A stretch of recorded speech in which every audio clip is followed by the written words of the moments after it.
पाहिजे तुम्हाला? किती पाहिजे? तुमच्याकडे आले जेवण देता का? ही काय जेवायची जागा आहे का?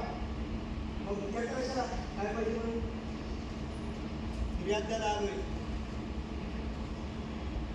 या माझ्याकडे चौकशी करतो.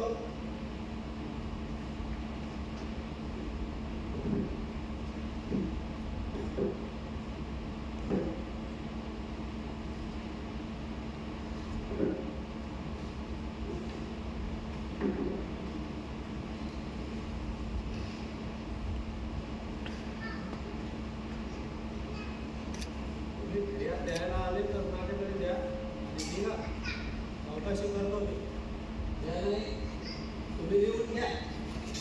म्हणजे तुम्हाला लिहिता वाचता येत नाही तर नुसते कपडे घातले साहेबांसारखे चांगले. मग काय तीन कपड्याचं फिरू का? लोक काय म्हणतील? वेळा म्हणतील. आणखी काय? अहो पण जर समजा मला खरंच लिहिता वाचता आलं असतं तर तुम्ही काय केलं असतं? मग मी लिहिला असता का? हा मग आता तेच समजा की मला लिहिता वाचता येत नाही आणि तुम्ही नाही. आणि हो लिहिल्यानंतर मला वाचून पण दाखवा. का? की चष्मा घरी विसरलो.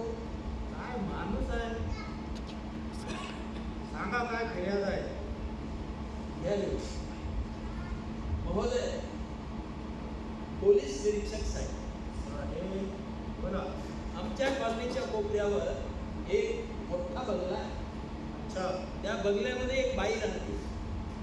तिचे नाव बेगम आहे. ती बाई आपल्या बंगल्यामध्ये रोज नाच गाण्याचे कार्यक्रम घेत असते. अच्छा. त्याबद्दल आम्हाला काही तक्रार नाही. मग तक्रार नाही मग फिर्याद का देत आहे? अहो पुढे त्याला बोलून द्या. ठीक आहे. आणि त्या नाच गाण्याचा इतका मोठा आवाज असतो की त्यामुळे अख्ख्या कॉलनीमध्ये ध्वनी प्रदूषण. अच्छा.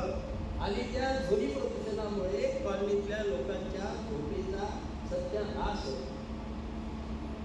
अरे, आणि म्हणून म्हणतो साहेब त्या बाईचा काहीतरी निकाल लावा आणि आमच्या कॉलनीतल्या लोकांना जो काही ध्वनी प्रदूषणापासून त्रास होतो त्या ध्वनी प्रदूषणापासून त्यांना वाचवा व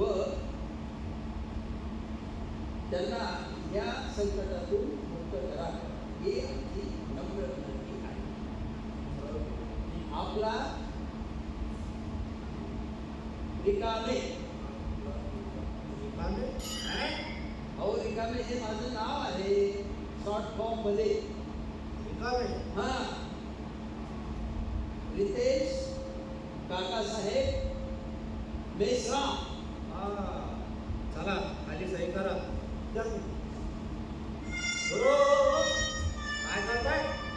तुम्ही सर म्हणजे खाली सही करा म्हणून. अहो तिथे खाली नाही, अर्जावर खाली सही करा म्हणलो. Sorry sir.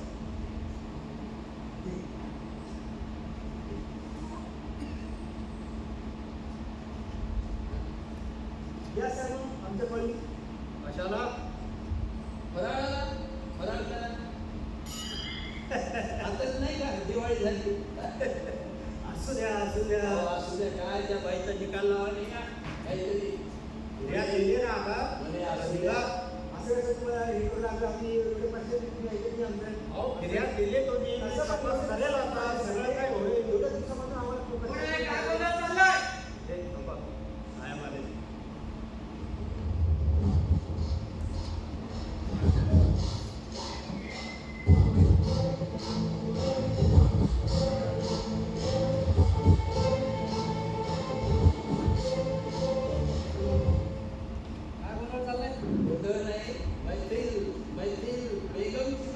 म्हणजे हे सर्व त्यांना लिहून दिले आणि आपल्या आता कामाचा निर्णय झालेला आहे. तरी भाऊ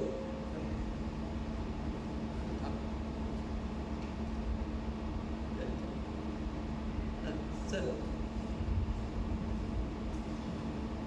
काय तक्रार आहे त्याची? त्यांच्या कॉलनीत बेगम नावाची बाई आहे ती रोज नाच गाण्याचा कार्यक्रम करतो.